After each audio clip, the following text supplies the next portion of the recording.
3 ans. 3 ans après, c'est devenu 3 ans de plus. 3 ans après, encore 3 ans. Maintenant, ça va faire presque 10 ans. Baisse d'un ton quand tu t'adresses à moi. Je suis le seul à Hong Kong à connaître ta véritable identité. Je pourrais détruire ton dossier et tu resterais dans un gang jusqu'à la fin de ta vie. Mais qu'est-ce que vous voulez que je fasse? Que je me rappelle tous les jours que je suis flic? Que je parle en dormant et que je dise « Lâchez vos armes, je suis de la police !» C'est ça?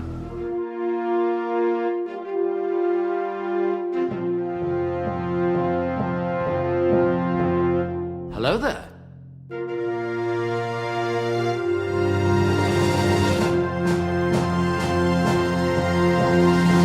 You take the red pill. Nom de Zeus!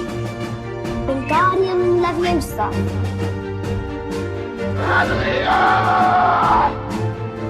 You're crazy. Get away from her, you bitch! Toi, tu creuses.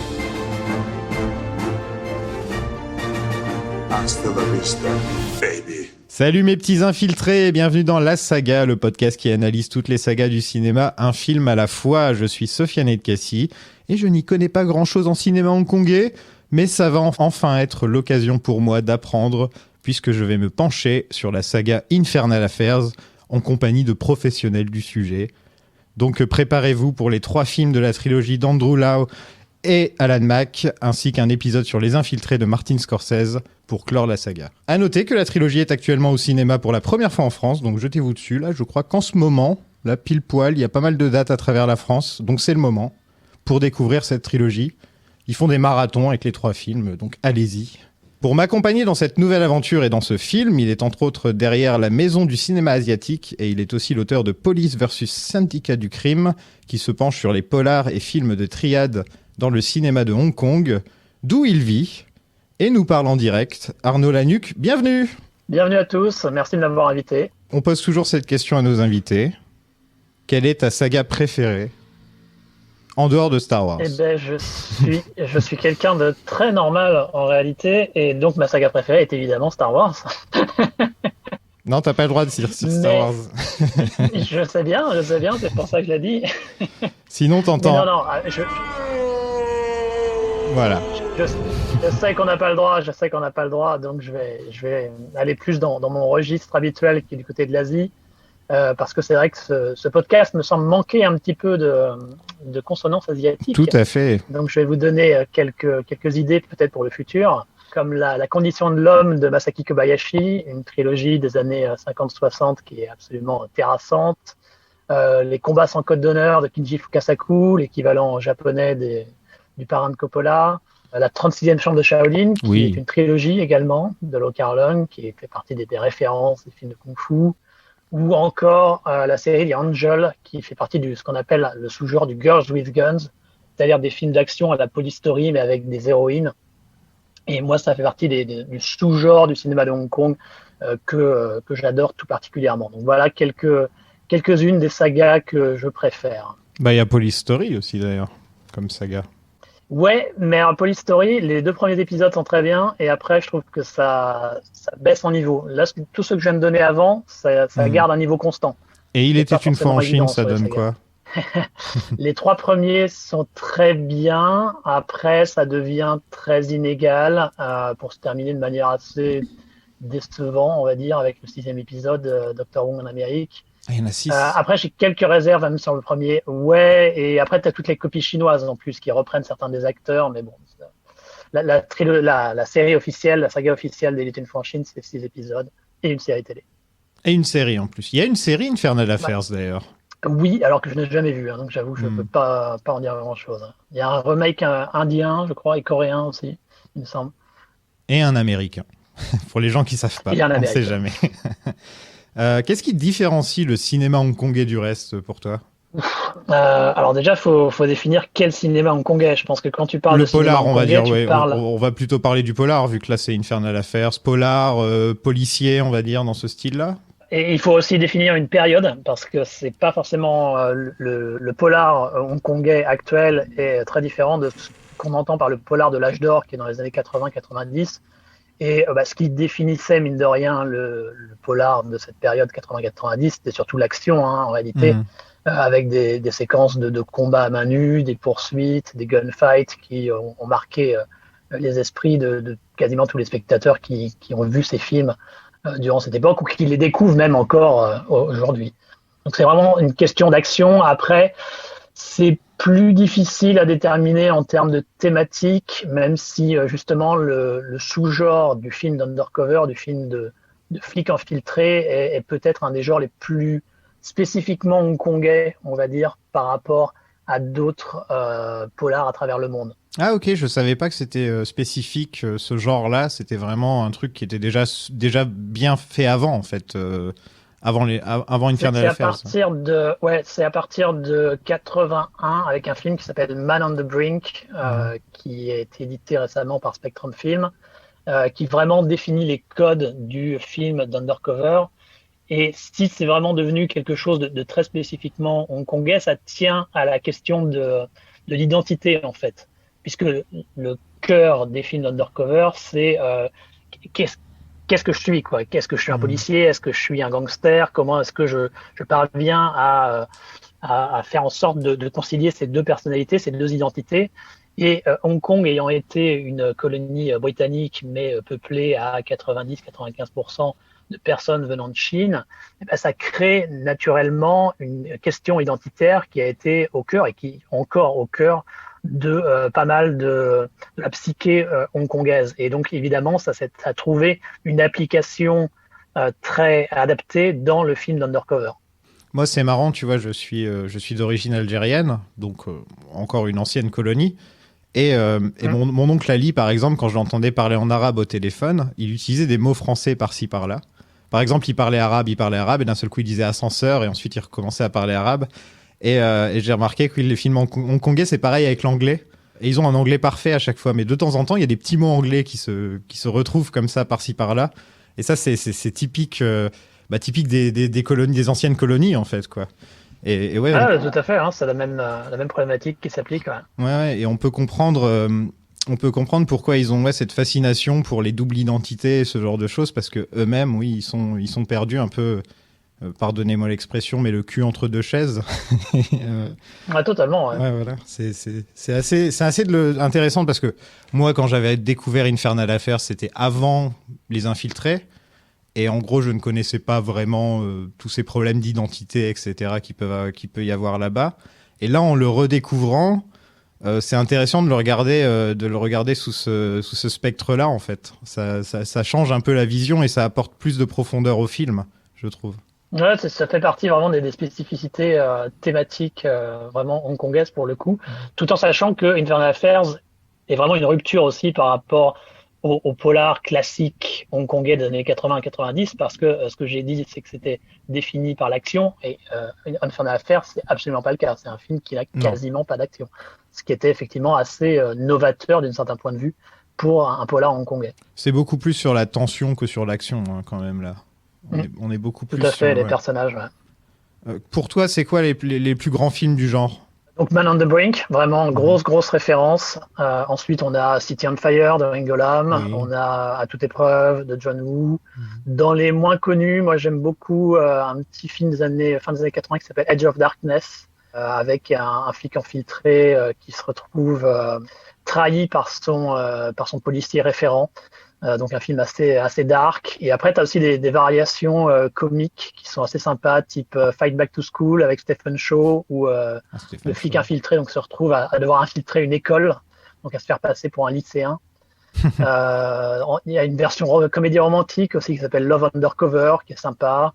Également Cop on a Mission avec Daniel Wu et Haid Sang, qui jouent exactement le même type de personnage que dans Infernal Affairs, où il y a vraiment il y a un côté sexuel qui se rajoute, on va dire, en plus de la confusion identitaire, il y a une confusion sexuelle. Mais voilà, il y a quelques bons films quand même sur le sujet, des très connus, type City on Fire à toute épreuve, et quelques petites perles par-ci par-là.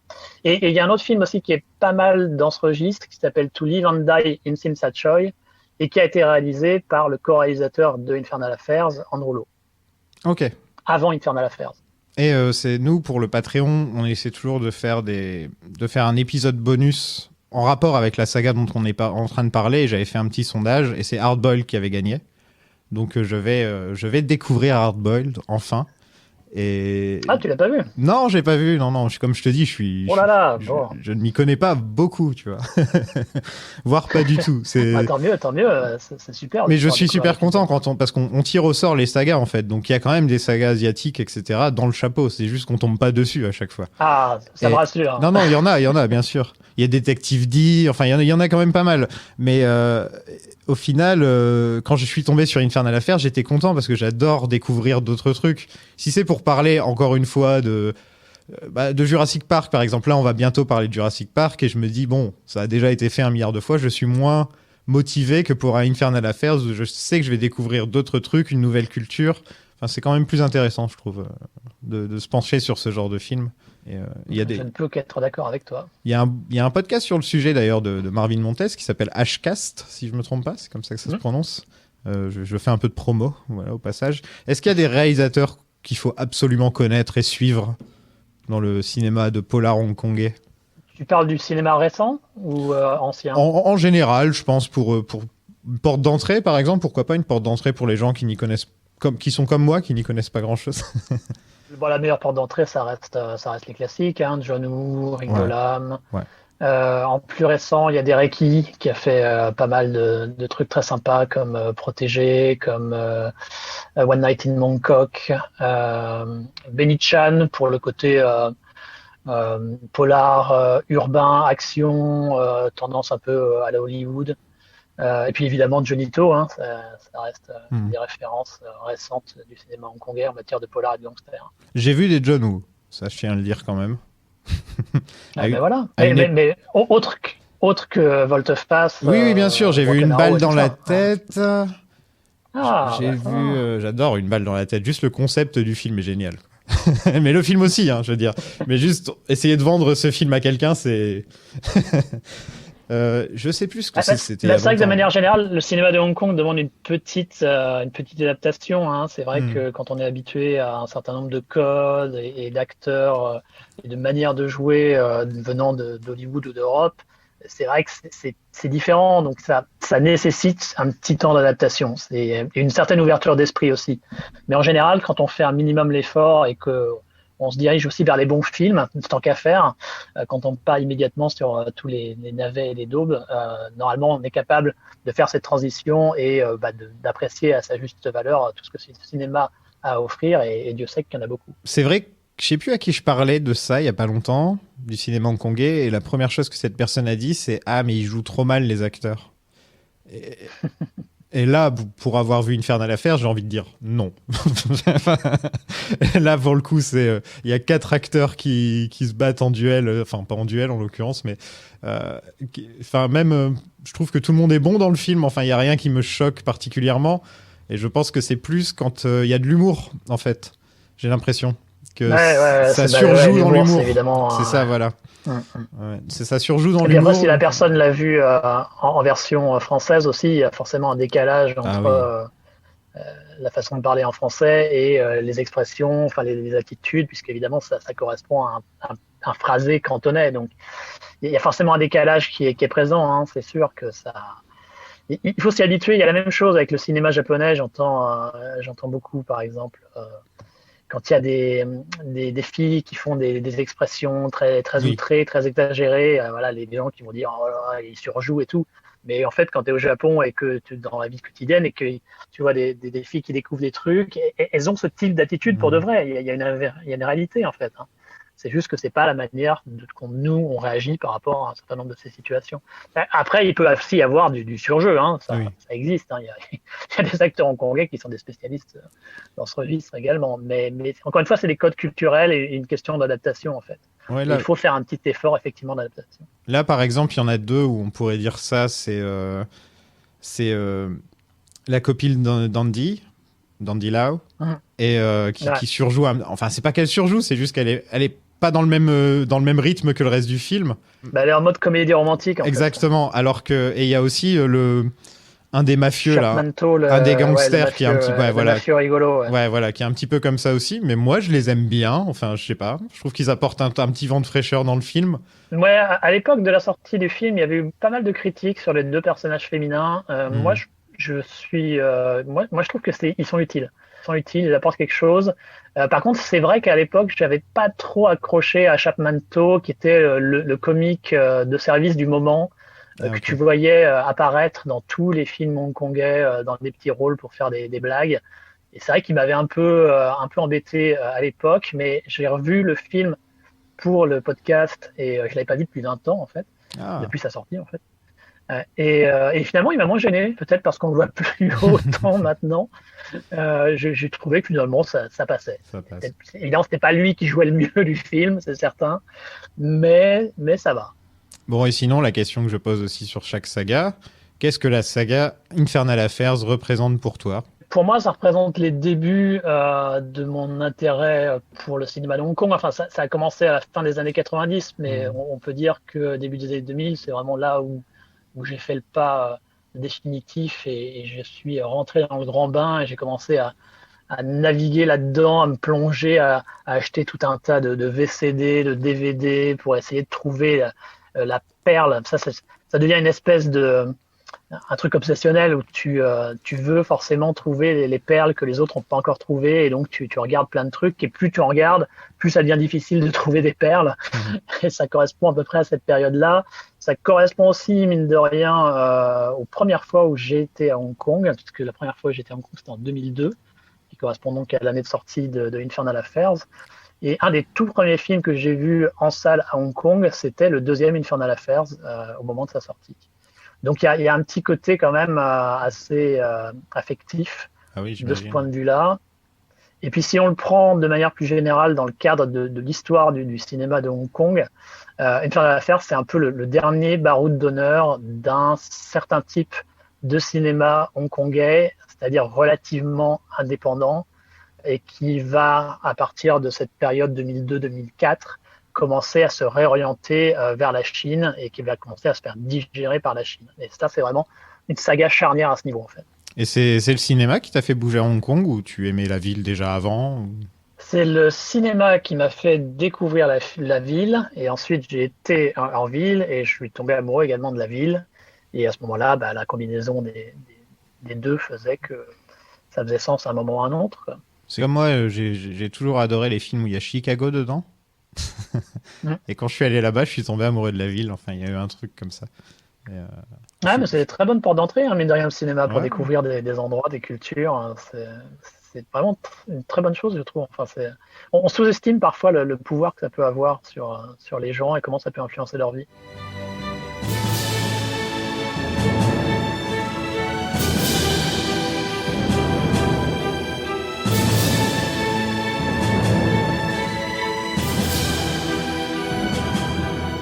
Donc Alan Mak, qui est un des deux co-réalisateurs du film, a eu l'idée en regardant Volte-Face de John Woo, apparemment.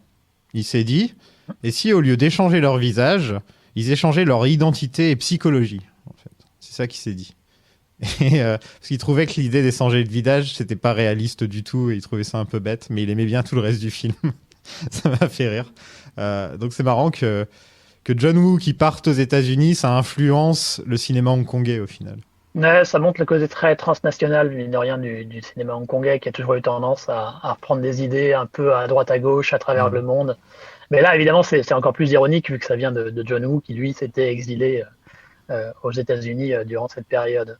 Mais au final, même s'il reprend effectivement cette espèce de concept de changement d'identité, il en fait quelque chose de totalement différent. Donc, c'est pas un plagiat ou quoi que ce soit, ça reste juste une inspiration assez lointaine. Oui, voilà, ça arrive souvent, on regarde quelque chose et on a une autre idée dans le même thème, on va dire. C'est ça le truc. Parce que Volte-Face, il est beaucoup plus, je sais pas, over the top un peu dans sa manière d'être. Et j'adore ce film, hein, mais je trouve Infernal Affairs beaucoup plus, je sais pas, un peu plus dark dans le genre.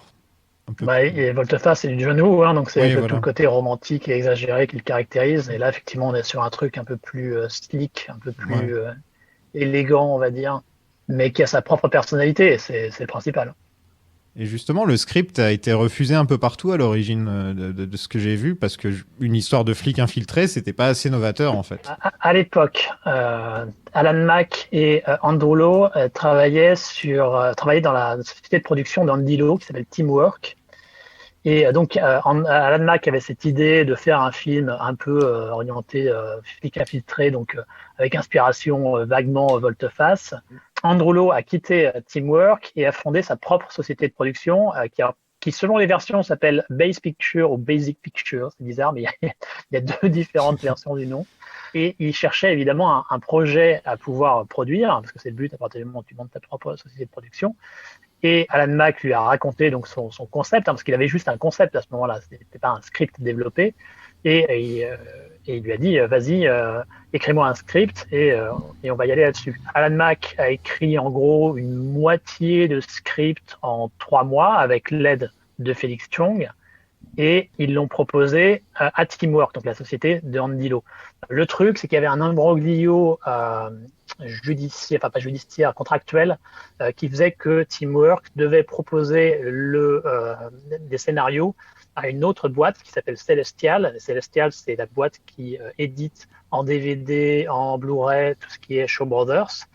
Et eux étaient intéressés par le projet, mais ils voulaient une garantie sur le retour sur investissement. Et pour ça, donc, ils demandaient à ce qu'il y ait un contrat qui soit passé, qui leur garantisse que le budget engagé dans la production soit remboursé au final, ce qui est une pratique totalement inconnue à Hong Kong, ce qui ne se fait absolument pas. Donc ça n'a pas pu se concrétiser avec Celestial. Ils voulaient faire la production, avancer l'argent, mais dire mais vous êtes obligé de rembourser après, c'est ça ? C'est ça. Ah ouais, c'est bizarre quand même. Ouais. C'est clair. Il ne devait pas être totalement confiant dans le projet, je suppose. Et donc finalement, le scénario a été rendu à Alan Mack et Andy Lau, donc qui était toujours en train un peu de naviguer autour de tout cet univers et du scénario, elle l'a proposé à une autre société qui s'appelle Media Asia et qui, elle, était justement à la recherche d'un gros film à financer, un film un peu prestigieux. Et ils ont dit oui au scénario, mais avec le film qui serait co-réalisé, parce qu'à l'origine, ça devait être Alan Mack uniquement qui devait le réaliser, en tout cas tel que lui l'avait envisagé. Et donc, c'est devenu une co-réalisation avec Andrew Lowe et Alan Mack. C'était un de leurs premiers gros projets ensemble, c'est ça ? C'était leur premier gros projet. Ok. Et ils ont fait pas mal de trucs depuis ensemble ou... Ouais, il y a eu toute une période où ils ont pas mal travaillé ensemble. Ils ont fait l'adaptation du jeu vidéo japonais Initial D. Ils ont fait Confession of Pain, un autre polar un peu élégant à la Infernal Affairs avec Tony Leung, mais qui a été un flop et qui est pour moi un ratage artistique complet. Ils ont travaillé, ils ont fait toute une série de films pendant une période de 5-6 ans, je dirais, ensemble. Puis après, ils ont fini par chacun aller de leur côté. Ça n'a pas été un énorme carton au box-office, visiblement, même à l'étranger. Infernal Affairs ? Ouais, Infernal Affairs, oui. Si, à Hong Kong, ça a été un gros succès. Il a fait 55 millions de dollars HK de recettes. En général, on considère que si un film fait plus de 30 millions, c'est un gros succès. Donc 55, très bon score. En fait, ouais, sur Wikipédia, où je regarde les budgets, bon, souvent ça peut être de la connerie, hein, ils disent budget de 7 millions américains ou quelque chose comme ça. Alors le budget d'Infernal Affairs, c'est un peu complexe parce que moi, de mes recherches, on a des chiffres différents. En fait, il y a Alan Mack qui parle d'un budget de 25 à 26 millions de Hong Kong dollars et tu as Andrew Lowe qui, lui, parle d'un budget de 50 millions, ce qui n'est pas la même chose. Ouais. Au final, je crois que c'est Andrew Lowe qui a plutôt raison parce que je pense que quand Alan Mack parle d'un budget de 25-26 millions, il parle du budget de la production, mais sans le casting. Parce que chaque acteur, en tout cas les deux gros acteurs, Tony Leung et Andy Lau, chacun d'entre eux ont été payés 10 millions. Ah oui, d'accord. Donc effectivement, si on prend l'ensemble de la production, a priori, ce serait 50 millions de dollars HK, qui encore une fois était un gros budget. En tout cas, ça a été vraiment super bien reçu par la critique mondiale, quoi. C'est un film qui a vraiment été acclamé. Mais il est tombé au bon moment parce qu'il y avait encore un petit peu cette vague intérêt pour le cinéma asiatique à travers les sorties qui pouvaient être faites sur des supports physiques type DVD et puis également toute la vague du cinéma américain qui surfait sur le cinéma asiatique via Matrix, via l'arrivée de Chow Yun-fat, via John Woo, tout ça, quoi. Oui, Tigre et Dragon, c'est vrai que c'était à la mode à cette époque-là. Et beaucoup d'awards de gagner. Et ça a donné donc 2 suites, un remake américain et une série que personne n'a vue pour l'instant. Enfin, je me demande si on aura un invité qui l'aura vue. Mais c'est vrai qu'il y a de quoi faire une série quand on y réfléchit. Parce que je crois que le 2, c'est donc prequel, quoi. Donc, au final, il y a de quoi faire une série. Hein. Oui, il y a suffisamment de matière. Hein. Même si, en théorie, c'était un film qui se suffisait à lui-même. Hein. Oui, complètement. C'est typique de l'exploitation hongkongaise. À partir du moment d'un succès, allez hop, on continue. Quoi. Pour moi, c'est un film comme Hit. Et faire une suite à Hit, c'est bizarre. C'est un duel entre 2 grands acteurs. Au final, il y en a un qui gagne à la fin, mais est-ce qu'il a vraiment gagné ? et je trouve que c'est une très bonne... Enfin, c'est vrai qu'il y a un petit écho entre les deux. Je me demande si Hit a un petit peu influencé ce film, parce que je trouve que il y a des trucs. Il y a des trucs par-ci, par-là. Il n'y en a pas de traces dans les interviews, mais c'est vrai qu'il y a un petit peu cette vibe. Ouais, c'est bizarre. Hein, s'il a fallu que je le voie 3 fois pour me rendre compte. Pour me dire, ah tiens, il y a un petit côté Hit, en fait. Bon, je propose qu'on passe au film. Elle parle à ces jeunes recrues qu'il compte envoyer comme infiltrés dans la police devant un temple de Bouddha. Et je vais le dire tout de suite, j'aime beaucoup cet acteur et ce personnage. C'est censé être le Jack Nicholson dans Les Infiltrés. Et ils pourraient pas être plus différents l'un de l'autre. Et ça, j'aime beaucoup, justement, que chacun a son propre style. Jack, il fait du Jack. Et lui, apparemment, c'est un mec qui fait des shows télé. Il présente des émissions, des trucs comme ça, c'est ça ? Et Aïe Sang, il a absolument tout fait dans l'entertainment hongkongais. C'est vraiment une carrière absolument dingue. Il a été, ça va paraître surprenant, mais il a été cascadeur au début. C'est comme ça qu'il est rentré dans le cinéma de Hong Kong. Et puis après, il est devenu surtout un acteur comique, mais il a eu une grosse influence également derrière l'écran parce qu'il a été un des cerveaux d'une compagnie dans les années 80 qui était vraiment la grosse compagnie du cinéma de Hong Kong qui s'appelait la Cinema City, dans lequel un certain Tsui Hark avait également travaillé pendant une petite période. Et il était extrêmement populaire en tant que comédien, mais il a également donc produit et réalisé des films durant cette période. Il est régulièrement un animateur télé, effectivement, sur la TVB. Et là, à l'heure actuelle, il est président de la TVB, donc qui est la première chaîne de télévision à Hong Kong. Donc, en gros, le président de TF1, quoi. Ah, c'est Étienne Moujotte, quoi. D'accord. C'est ça, c'est le Étienne Moujotte hongkongais. Bah, je le trouve excellent parce qu'on sent le côté acteur comique hein, quand même. Oui, il y a les restes. On le sent. Mais c'est vrai que durant cette période, il avait fait sa transition, il avait fait sa mue vers un acteur un peu plus dramatique. Il avait déjà un peu commencé à la faire avec le film de Patrick Tam, Final Victory, à la fin des années 80.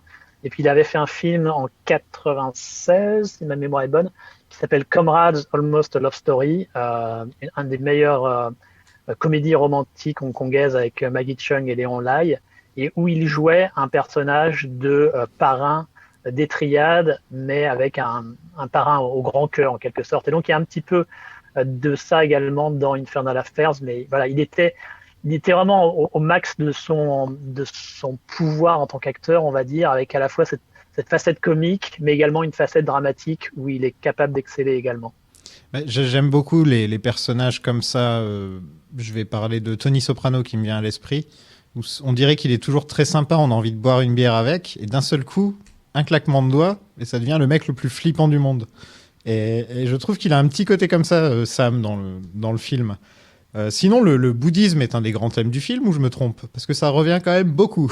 C'est cité à la fin. Oui, complètement. Le titre à la fois cantonais et le titre anglais font directement référence à ça. D'ailleurs, beaucoup de gens n'avaient pas trop compris au début, j'ai l'impression, parce que à l'époque de la sortie, beaucoup appelaient le film Internal Affairs, oui. Pas Infernal Affairs. Oui, je m'en souviens de ça. Ça fait référence à cette espèce d'enfer permanent.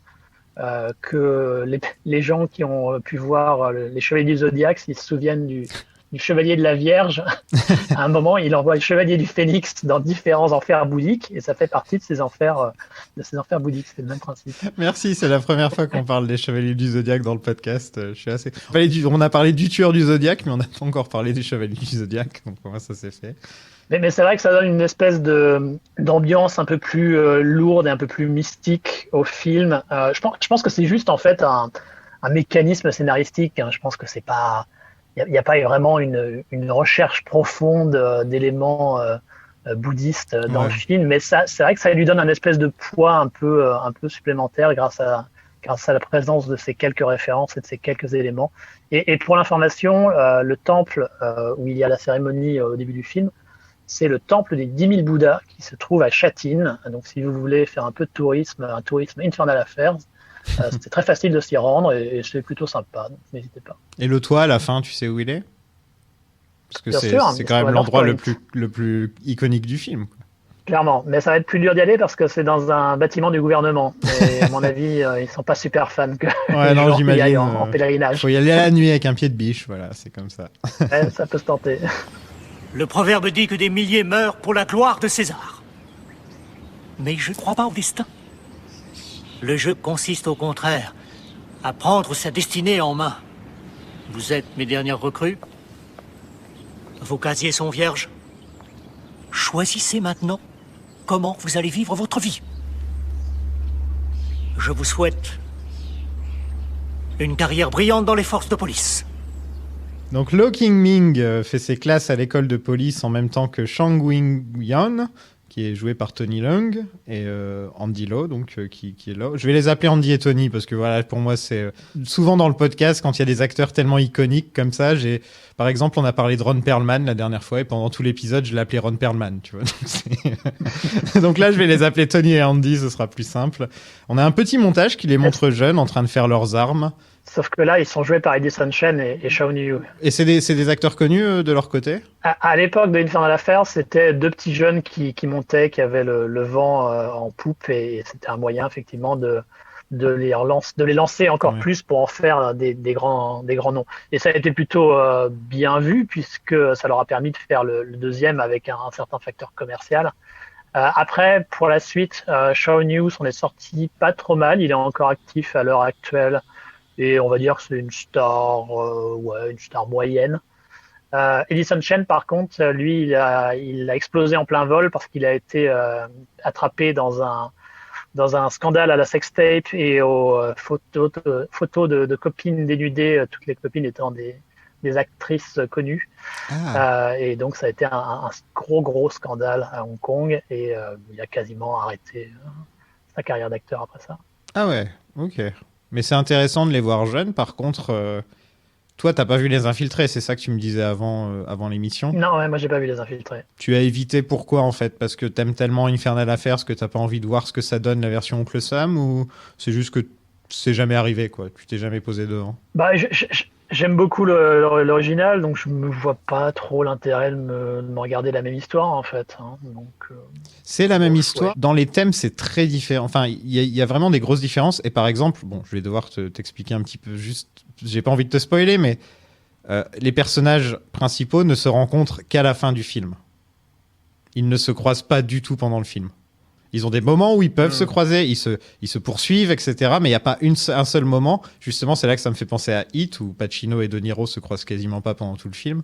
Et je trouve que le bon choix de Scorsese pour se différencier d'Infernal Affairs, ça a été ça, et aussi de mélanger les deux personnages féminins pour en faire un, et d'avoir un triangle amoureux.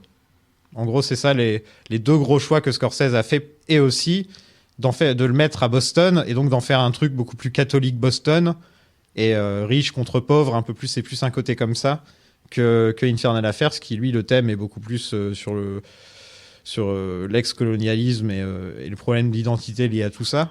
Et je trouve que Scorsese, justement, a réinventé le Infernal Affairs et en a fait son propre film, alors que dans les grandes lignes et dans les grandes scènes, c'est la même chose.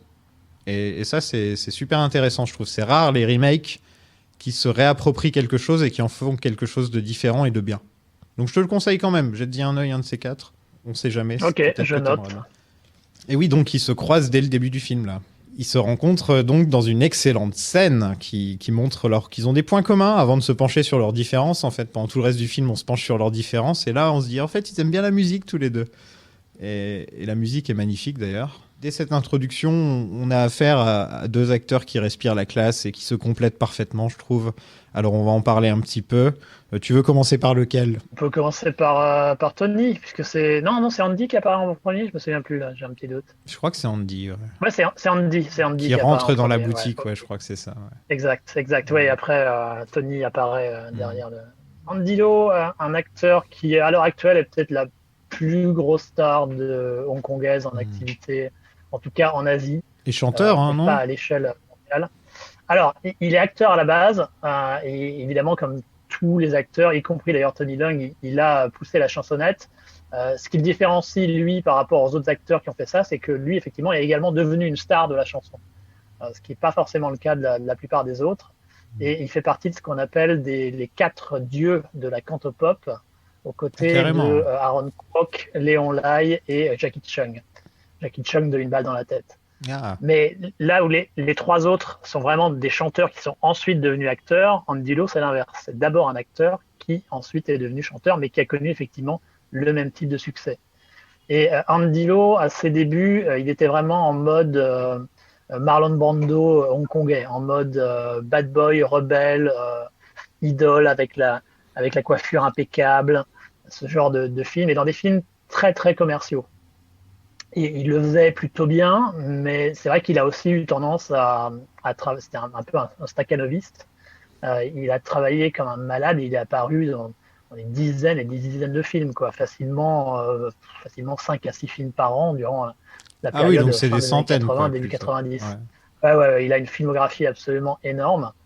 Et puis, il a connu un léger, très léger passage à vide du côté du milieu, fin des années 90. Quand je dis léger, ça veut dire qu'à la place d'en faire 5-6, il en faisait peut-être 2-3.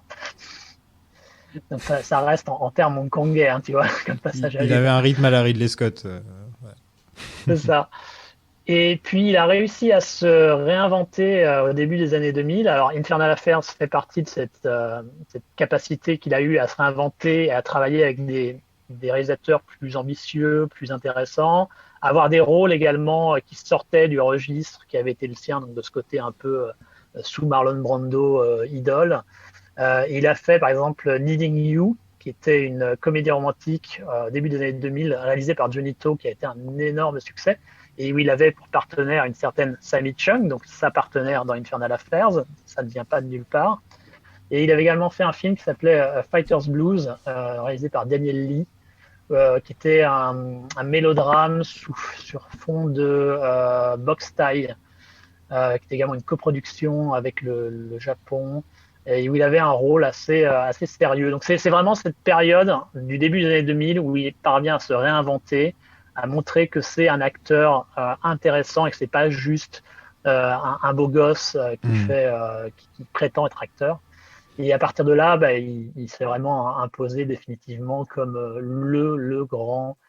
la grande star du cinéma de Hong Kong encore aujourd'hui. Certains aiment à dire également que c'est le chef de l'exécutif officieux de Hong Kong. Le chef de l'exécutif, c'est le titre officiel du leader de Hong Kong.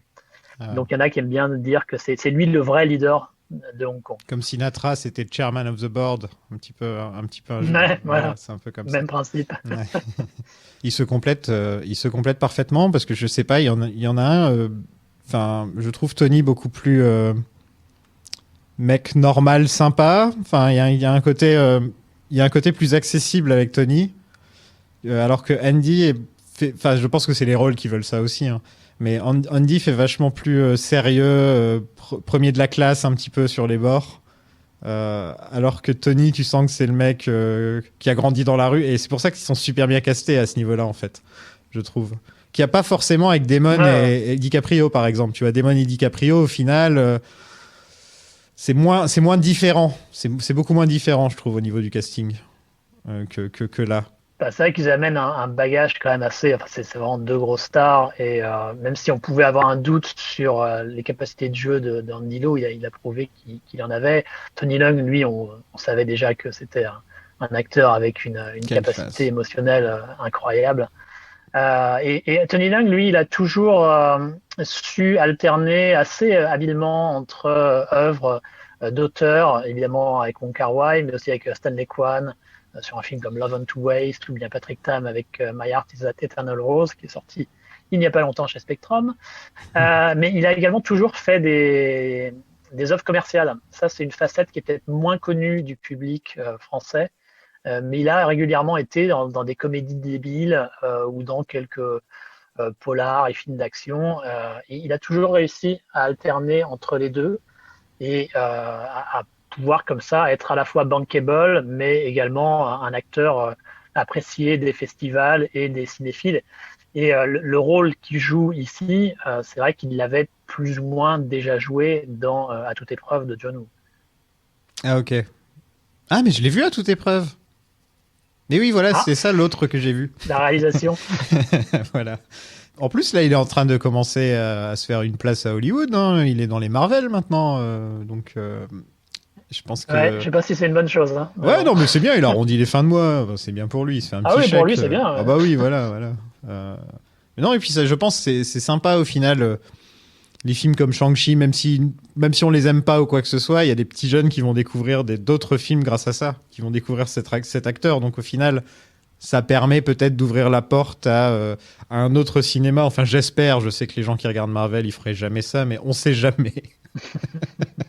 On sait jamais. Je suis plein d'espoir. Voilà. Et pour l'anecdote, il faut se méfier parce que Tony Leung, il y en a beaucoup à Hong Kong, donc il faut pas mélanger entre Tony Leung Chiu Wai, donc l'acteur de Infernal Affairs et In the Mood for Love, et Tony Leung Kar Fai, qui lui est l'acteur de l'amant de Jean-Jacques Hano, et qui est un autre acteur majeur du cinéma de Hong Kong. Bon, ils ont pas la même tête, hein, il y a pas de difficulté à les reconnaître, mais en tout cas, ils ont le même nom. Enfin, le même nom anglais, ils n'ont pas le même nom chinois, mais ils ont le même nom anglais. Donc attention à ne pas vous tromper. Tony Leung, il a vraiment une gueule mémorable, je trouve. Il a un visage vraiment super, super mémorable comme acteur. Chaque fois que je le vois, je suis content. Un visage et des yeux aussi. Il a vraiment des yeux qui expriment énormément de trucs. Quoi. Les yeux rieurs, les yeux tristes. Il fait les deux en même temps. C'est très, très, très bon. Une rencontre au sommet entre les deux. Entre deux grosses stars du cinéma hongkongais. Ouais, voilà, c'est pour ça que ça me fait aussi penser à Hit, de nouveau, comme je te dis, on prend... ce serait bien si ces deux-là étaient dans un film. On dirait limite qu'on a pris ces deux acteurs et qu'on a écrit un film autour d'eux, en fait, quand on regarde le film. Tu vas être très content, alors, parce que normalement, je sais pas si c'est cette année ou l'année prochaine, mais il y a un nouveau polar qui va sortir avec Tony Leung et Andy Lau ensemble à nouveau, qui s'appelle Goldfinger. Oh. Goldfinger? Sérieusement? Ouais. Okay. Bon. Ouais. Bon, le nom peut encore changer. Hein, okay. Non, pourquoi pas? Ils vont faire Octopussy après? Ça va se passer comment? Peut-être. et c'est réalisé par Félix Chong, le scénariste de Infernal Affairs.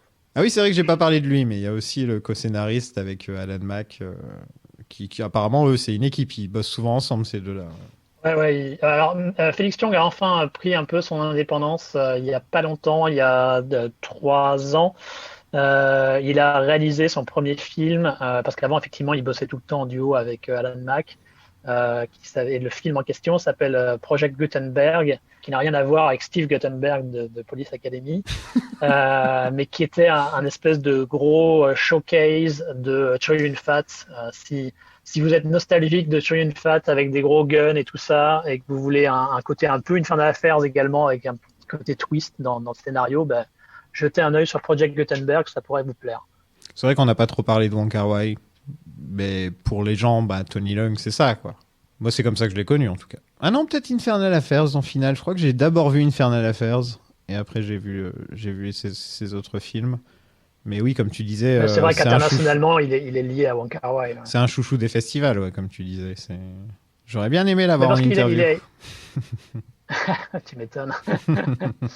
Il n'est pas évident. Hein. Moi, j'ai essayé pendant 2 ans, j'ai harcelé son agent, et ça s'est toujours pas fait. Tu n'as même pas utilisé la carte, oui, je suis français, nouvelle vague, cahier du cinéma.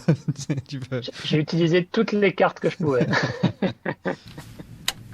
Venez, écoutez ça. Donc ça fait presque 10 ans qu'il est infiltré et seul son chef sait qui il est vraiment. Et ça, c'est déjà une très bonne idée dès le départ. De dire il n'y a qu'un seul mec qui est au courant de qui t'es. Donc si cette personne meurt, t'es fini. Et en plus, on lui donne des mauvais micros. C'est la technologie de l'époque. Les téléphones sont beaucoup utilisés dans le film. Et je me demandais si c'était un de ses premiers films qui utilisait à ce point-là les téléphones portables. Ouais, complètement. C'est un des premiers films effectivement qui intègre vraiment la technologie nouvelle dans ce type de récit et qui parvient à le formaliser de manière vraiment excitante, ce qui n'est pas forcément gagné, hein, mine de rien. Mais ils ont vraiment réussi à le jouer de manière très habile et tout en restant visuel et avec ce côté thriller, suspense, où on se demande comment ils ont réussi, qu'est-ce qui se passe, toute la première scène comme ça du deal est quand même vachement bien foutue. Ouais, justement, c'est drôle parce qu'il mélange une technologie ancienne, le Morse, donc le télégramme, le Morse, quoi, qu'on envoie les signaux avec la lumière ou ce genre de choses, avec les téléphones portables. C'est un très bon mélange d'ancien et de nouveau. C'est une très très très bonne idée. Et ça, c'est pas dans The Departed, le Morse, justement. C'est plus, il a la main dans la poche et il envoie des textos sans regarder, en fait, dans The Departed. Ah ouais. Ah, c'est un peu moins sympa. C'est un peu moins sympa. Ça, c'est peut-être un des trucs qui est moins bien. Mais en même temps, comment expliquer pourquoi est-ce que Leonardo DiCaprio et Matt Damon, ils connaissent le Morse? Bon, je sais pas si ça tient debout. Alors que là, on peut se dire, bon, il y a un truc un peu plus militaire dans la manière dont ils ont l'air d'avoir été élevés. Donc, Andy Lau se fait passer pour un avocat afin de piéger un membre des triades. Juste, j'ai pas trop compris, justement. Il prépare une descente et en fait, lui, il fait tout pour savoir où se passe la descente pour essayer ensuite de pouvoir tout faire pour que les flics ne puissent pas y aller. Mais c'est marrant parce que c'est lui qui les mène à l'endroit de la descente. Tu me poses une colle. J'avoue que je me souviens plus suffisamment je me suis posé la question en fait parce que dans The Departed c'est beaucoup mieux expliqué alors que là c'est pas vraiment clair. Ouais, bon, il y a peut-être un petit côté confus à ce niveau. J'avoue que là je sèche. Je pense que c'était pour nous faire croire au début que c'était peut-être un gentil flic et que par la suite on nous fait découvrir petit à petit qu'en fait c'est pas un gentil flic. J'ai l'impression que c'était un peu ça. Et ça, encore une fois, un très bon casting parce que Andy Lau, il a ce côté. Ouais, c'est un mec bien, tu vois, mais en même temps, quand il se pointe dans cette scène en tant qu'avocat et qu'il est en train d'écrire, on sait pas ce qu'il écrit d'ailleurs, il griffonne comme ça, il gribouille, pardon. Et là, d'un seul coup, il fait beaucoup plus. Il a l'air super antipathique, en fait, je trouve. Il le vend bien. Ouais, non, c'est vrai que c'est peut-être une manière, effectivement, d'annoncer ce que va être son personnage, cette espèce de dualité. C'est possible. Et là, justement, le duel entre le chef de police et Sam, à travers leurs infiltrés respectifs, et l'un qui obtient la fréquence pour écouter, l'autre qui trouve le lieu du deal, ils n'arrêtent pas de se contrecarrer, c'est vraiment un duel d'échecs. Et la manière où c'est filmé, vraiment, vraiment génial, cette scène, je trouve. Et là, c'était l'intérêt peut-être d'avoir effectivement quelqu'un comme Andrew Lo. Parce qu'on n'a pas forcément beaucoup parlé de Andrew Lo, mais à la base, c'est un chef opérateur, c'est un directeur de la photographie qui était assez coté, puisqu'il avait bossé avec Ringo Lam sur City on Fire, par exemple.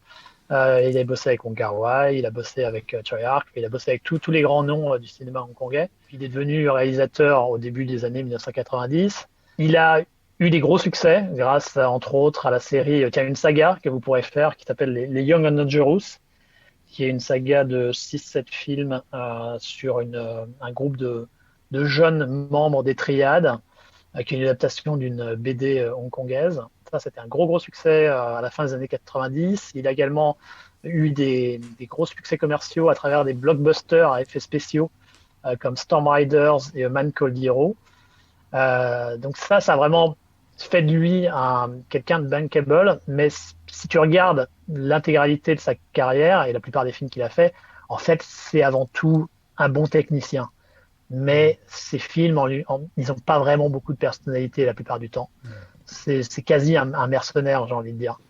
Mais l'avoir ici dans Infernal Affairs, ça permet quand même de donner un cachet visuel de haute tenue que ça n'aurait peut-être pas forcément eu si ça avait été uniquement Alan Mack aux commandes. Parce qu'il a quand même une capacité visuelle, il a quand même un sens visuel assez développé là-dessus. Et quand il y a vraiment un bon scénario derrière, ça donne des bons résultats. Ouais, voilà, t'as un scénariste et un mec visuel, tu les mets ensemble, ça fait une bonne équipe, quoi. C'est ça. Exactement. Ouais. C'est ça, Infernal Affairs, en fait. C'est moins un film d'auteur qu'un film un travail d'équipe où chacun a réussi à apporter vraiment sa qualité propre et tous les astres, parce que parfois, même comme ça ne marche pas, ça peut se marcher sur les pieds et tout, ça peut être compliqué, ce type de situation où chacun est censé apporter quelque chose, mais les personnalités ne vont pas ensemble. Mais là, au contraire, ça a vraiment été visiblement harmonieux et chacun a vraiment réussi à apporter ce qu'il faisait de mieux. Chaque force s'est additionnée pour obtenir quelque chose de vraiment inspiré, quoi. On n'a pas parlé d'Anthony Wong, au passage, le commissaire de police.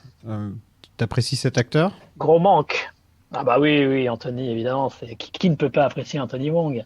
La star des catégories 3 des débuts des années 90, donc les catégories 3 des films interdits aux moins de 18 ans, qui était connu pour le côté violence et sexe. C'est vraiment là-dedans qu'il s'est fait Ah connaître, ouais. même s'il avait commencé. Ouais, c'est là-dedans qu'il est vraiment devenu une star.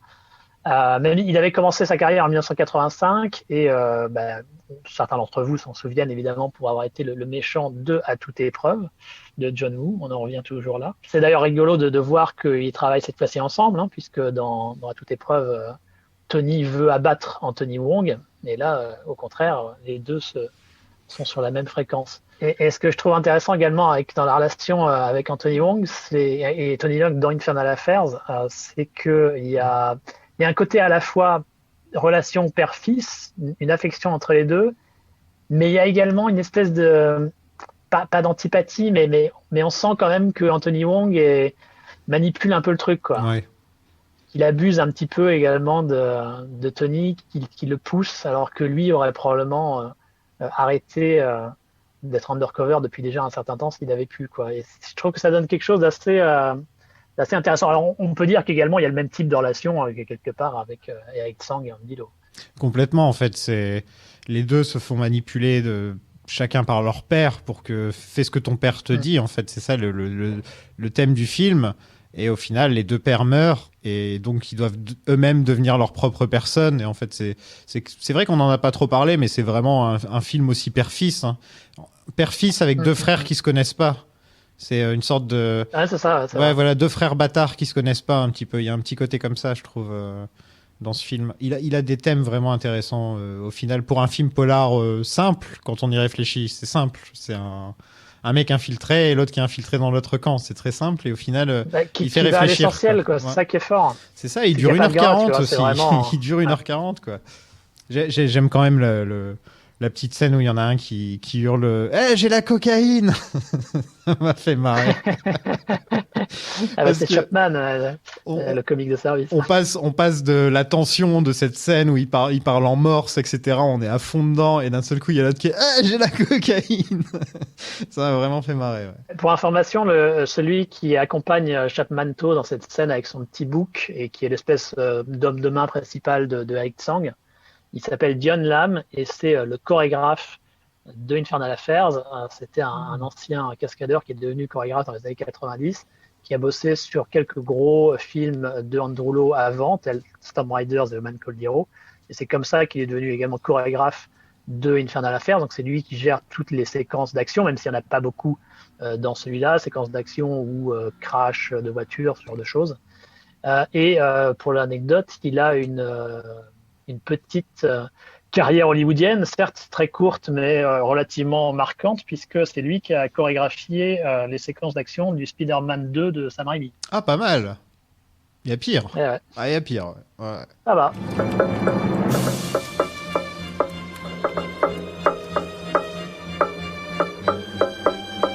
Chung, appelez Mammouth. C'est dans la baie de Longkou. Super scène entre les deux chefs, il y en a un qui bouffe et qui fait genre il s'en fout et après il s'énerve, il se lève et l'autre il dit ah j'ai une petite histoire pour toi, alors il se rassoit.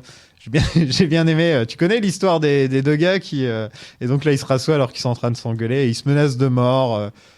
C'est pas très subtil mais j'aime bien ces deux personnages, les Mais deux il suffit papas. de les avoir, c'est ça, c'est quand on a vraiment ces deux acteurs d'exception, il y a quasiment rien à faire, j'ai envie de dire. Ceci étant, visiblement, cette scène, ils ont eu beaucoup de mal à décider comment l'organiser, parce que la version telle qu'on l'a avec Eric Tsang qui mange pendant que Anthony Wong discute avec lui. C'était la première version qu'avait écrit Felix Chung, mais elle avait été refusée. Alors je sais plus si c'était Andrew Lowe ou Alan Mack qui l'avait refusée.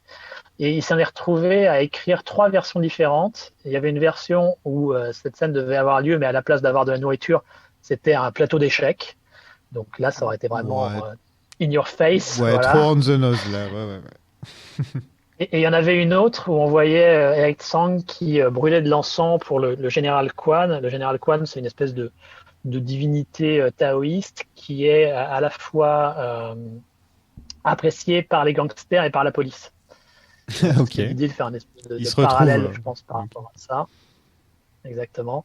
Et au final, tout ça, donc il a écrit des versions différentes à chaque fois, et ils sont revenus à la toute première version qui était donc celle du scénario original et qui marche très bien comme ça. Il y a un truc que j'ai apprécié aussi par rapport à cette scène et que évidemment je me souvenais absolument pas, mais c'est que quand à un moment c'est Anthony Wong. Je ne sais plus si c'est Eric Sang ou Anthony Wong qui dit qu'il peut y avoir un agent undercover. Et il regarde chacun des membres de son équipe, là. C'est ça. Il y a Anthony Wong qui regarde chacun des membres de son équipe. Et le dernier plan, ça s'arrête sur le personnage de Gordon Lam. Qui est le deuxième, qui est le deuxième infiltré. Ah oui, j'avais pas remarqué. Ok. Ouais, et ça, je l'avais pas du tout capté, évidemment, la première fois que je l'ai vu, parce que je ne savais pas que Gordon Lam allait être lui aussi un infiltré. Mais quand tu le sais, tu te dis, un petit signal. Andy s'installe dans un nouvel appartement avec sa copine qui essaie d'écrire un livre sur un homme qui a plusieurs personnalités comme dans Split. Et là, il y a une sirène qui passe, donc je vais faire une pause. Et Tony, lui, de son côté, il va chez sa psy pour dormir. Ce qui est un peu mon rêve.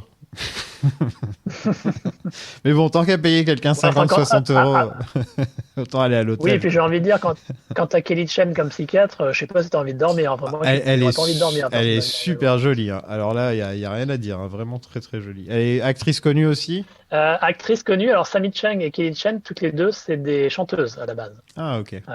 Grosse star, très très grosse star pour Sammy Cheng. Bonne star également pour Kelly Chen, mais d'un niveau légèrement en dessous. Pour l'info, les deux ont accepté de faire le film gratuitement parce que Andrew Lo, c'était son premier film en tant que producteur et il a vraiment joué à fond la carte aidez-moi pour faire mon premier film et faire quelque chose qui Attends, les autres, ils touchent 10 millions chacun. Ils touchent 10 millions chacun, mais les filles, elles doivent pas toucher d'argent. C'est ça le concept. Ah bah, c'est Hong Kong, c'est une société patriarcale. Hein. Bah là, c'est vraiment... Waouh. Les deux acteurs principaux, ils se font je sais pas combien du budget. Elles peuvent même pas avoir... Après, j'imagine que Kelly a dû récupérer un peu d'argent sur le troisième volet. Mais, ouais. Spoilers.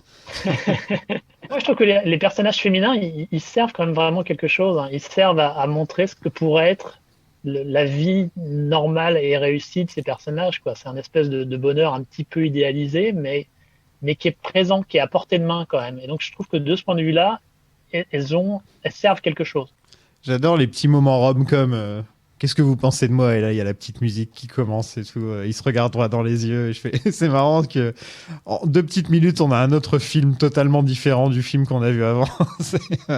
D'un seul coup, on a le petit moment comédie romantique. Et je suis allé le voir au ciné. Ça a fait rire les gens parce que j'ai vu le premier Infernal Affairs au ciné. Il y a quoi, 1 semaine ou 2. Et c'était super sympa. Mais oui, à cette scène, il y a des gens qui ont rigolé au changement de ton en fait. Soudain. Après, je pense qu'elle est faite pour faire rire les gens, mais évidemment, il vaudrait mieux que les gens rient de ce qu'ils voient plutôt que. Enfin, qu'ils rient avec les personnages plutôt que rire des personnages. Ouais. Et comme je disais tout à l'heure, il n'y a pas de triangle amoureux dans cette version, donc. Parce que dans la version The Departed, le personnage joué par Vera Farmiga est la psy de Leonardo DiCaprio et la copine de Matt Damon. Donc en fait, les deux personnages ont été mis en un et ils achètent un nouvel appartement avec Matt Damon. Il y a exactement le même truc. Et en même temps, elle voit DiCaprio, sauf qu'elle couche avec. C'est plus intéressant, on va dire, la dynamique entre les trois que là, où ok, ça montre un petit peu ce que leur vie pourrait être, alors que là, ça ajoute encore plus de tension dans The Departed. Je trouve que c'est une très bonne idée de la part de... Je sais pas si c'est Marty qui a écrit c'est pas Marty qui écrit les scripts de toute façon, mais je sais pas qui a écrit The Departed, mais c'est une des bonnes idées du film, je trouve. Et alors, ces séquences, moi, après, je vais peut-être pousser un peu trop l'interprétation, mais je me demande s'il n'y a pas aussi un côté, une interprétation de classe à travers ce type de séquence. Oui. C'est-à-dire que il y a vraiment, et également dans la première scène, quand ils sont avec, à parler de la chaîne IFI et tout ça, il y a vraiment une espèce d'idéalisation d'une classe moyenne hongkongaise. Qu'est-ce que c'est que d'avoir une vie réussissent, d'avoir d'un bon job avec de l'argent suffisamment en quantité suffisante, avec un bon appartement plutôt grand, hein, ce qui n'est pas si évident à Hong Kong, hein, parce qu'en général, il est beau son appart. C'est une petite ville avec 7 millions d'habitants, donc c'est des petits appartements en général. Et donc il y a vraiment une idée comme ça d'idéal de classe moyenne hongkongaise Et quelque part, le personnage de Tony, c'est un peu le prolo qui essaye d'accéder à cette classe moyenne. Et à l'inverse, Andy Lau, c'est celui qui est déjà embourgeoisé et qui ne veut pas être déclassé, qui ne veut pas perdre les privilèges de cette classe moyenne et qui a peur donc de retomber dans le caniveau, quoi. Et je trouve qu'on peut aller dans cette espèce d'interprétation de classe quelque part. Ouais, je vois ce que tu veux dire parce que c'est ce que je me suis dit aussi vis-à-vis d'Andy Lau qui lui a vraiment la vie rêvée. Il est en train d'enlever, même quand on voit la chaîne IFI qu'il a, enfin je sais pas ce que c'est, mais on dirait un laboratoire, un truc. C'est vraiment il a la copine qui est artiste, qui s'intéresse, qui lui demande tu veux m'aider à écrire, machin, ils échangent des idées, ils rigolent bien ensemble, il a de l'humour. Tu te dis il a vraiment la vie parfaite. Alors que oui, le pauvre Tony, lui, s'il veut dormir en paix tranquillement pendant 1 heure, il est obligé d'aller chez sa psy, quoi. Donc il y a vraiment une grosse différence de niveau entre les deux. Déjà, quand on le rencontre, il y en a un qui a le bras dans le plâtre, qui est habillé un peu plus en cuir, l'autre qui est en costume, qui est bien rasé, qui est parfaitement coiffé avec du gel, alors que Tony a plus les cheveux, il se coiffe pas, quoi, tout simplement. C'est ce genre de film où on peut se dire, je sais pas si ça aurait marché avec d'autres acteurs. C'est vraiment ce genre de film où on peut se poser la question. Est-ce que ça aurait bien marché ? Comme par exemple, j'ai revu Il était une fois à Hollywood de Tarantino. Et je me dis, si c'était pas DiCaprio et Brad Pitt, est-ce que ça aurait été aussi bien ? Ce genre de film. Ça aurait pas eu la même saveur, hein, c'est sûr. Voilà, ils apportent vraiment quelque chose, hein, pour le coup. Ensuite, il y a le coup de l'enveloppe avec la faute d'orthographe. Qui, dans The Departed, c'est Citizen. Ils n'arrivent pas à écrire Citizen, donc il écrit bien Citizen. Là, c'est garde du corps. Ça me fait rire, ils écrivent leur profession. Usurier. Ce serait marrant, chacun, ils ont leur propre profession. Proxénète, il y a une petite enveloppe avec écrit Proxénète dessus. La scène... Ça va, Sam? Ça a l'air bon. C'est comment? Pas mauvais. On a tout tiré au clair. Les petits gars étaient seulement là pour prendre l'air. On peut partir alors. Bien sûr, quand tu veux. On ne veut pas t'embêter, tu es débordé. Arrête ton cinéma, on est de vieux amis. Ça fait longtemps que j'ai pas dîné ici. Si ça te manque tant que ça, t'as qu'à revenir demain. À déjeuner alors. Je t'ai même pas apporté de fleurs, ça me gêne. Non, t'as aucune raison. Non, c'est plutôt à moi d'être gêné. Ce soir, je t'ai fait perdre quand même pas mal de pognon. Toute la scène où Tony suit Andy qui est géniale et la musique est vraiment très bien. C'est vrai qu'on n'a pas trop parlé de la musique, mais j'aime beaucoup la musique de ce film. Oui, c'est vrai que la musique, elle a été composée par Comfort Chan, qui est un compositeur local. Et c'est vrai que pour un film de Hong Kong, elle est vraiment d'une qualité supérieure aux standards habituels. Parce que pour le coup, ils ont vraiment utilisé un orchestre pour l'enregistrer, ce qui, à Hong Kong, est extrêmement rare. Parce qu'il y a eu pendant très longtemps une tendance à considérer la musique comme la 5e roue du carrosse, à donner genre 2-3 semaines aux compositeurs en les payant au lance-pierre pour qu'ils fassent quelque chose. Donc évidemment, ça donnait des résultats qui étaient souvent pas terribles, la plupart du temps synthétiseurs parce que c'était moins cher. Et donc un côté souvent un peu bon tant pis dans les BO des films hongkongais. Mais là, ils sont montés au-dessus. Alors après, je trouve qu'en écoute seul, c'est moins ça, mais dans le film, ça marche très bien. Ouais, les scènes de tension, en fait. Toutes les scènes de tension sont très bien scorées, quoi. Ouais. Le concept, juste de Andy et Tony qui doivent se trouver eux-mêmes. Ils doivent trouver la balance et donc se trouver eux-mêmes. En fait, tous les ressorts scénaristiques sont super bien écrits, quoi. Je sais que j'ai vu Les Infiltrés 1 milliard de fois et j'ai vu Infernal Affairs beaucoup de fois, mais il y a quand même des moments où je me dis c'est bien écrit, quoi. Je sais pas, il y a un petit côté ce genre de film qui te prend toujours à revers, tu vois. Tu crois savoir où ça va et au final ça va ailleurs. Et moi, en le revoyant 20 ans après, je m'étais dit je connais tout, et c'est vrai que mine de rien, toutes les images m'étaient quand même encore restées malgré les 20 ans qui étaient passés, mais je suis quand même rentré dans le truc, quoi. J'ai à nouveau été happé et j'ai à nouveau ressenti quelque chose pour les persos, donc ça marche vraiment toujours très bien. Le commissaire qui se fait balancer du toit, par exemple, enfin, ça fonctionne, quoi.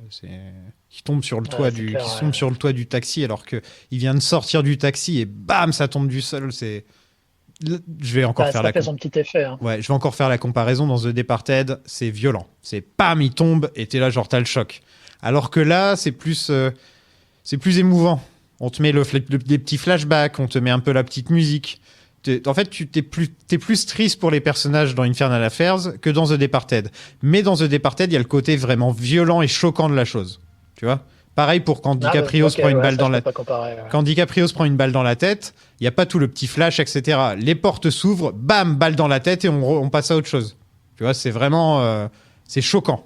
C'est vraiment... Tu t'y attends pas parce qu'en plus... Ça, c'est peut-être le côté un peu l'héritage mélodramatique du cinéma de Hong Kong. Hein. Ouais, il y a une tendance à vouloir appuyer dans les sentiments. Donc là, effectivement, ils le font à nouveau. Mais ça marche.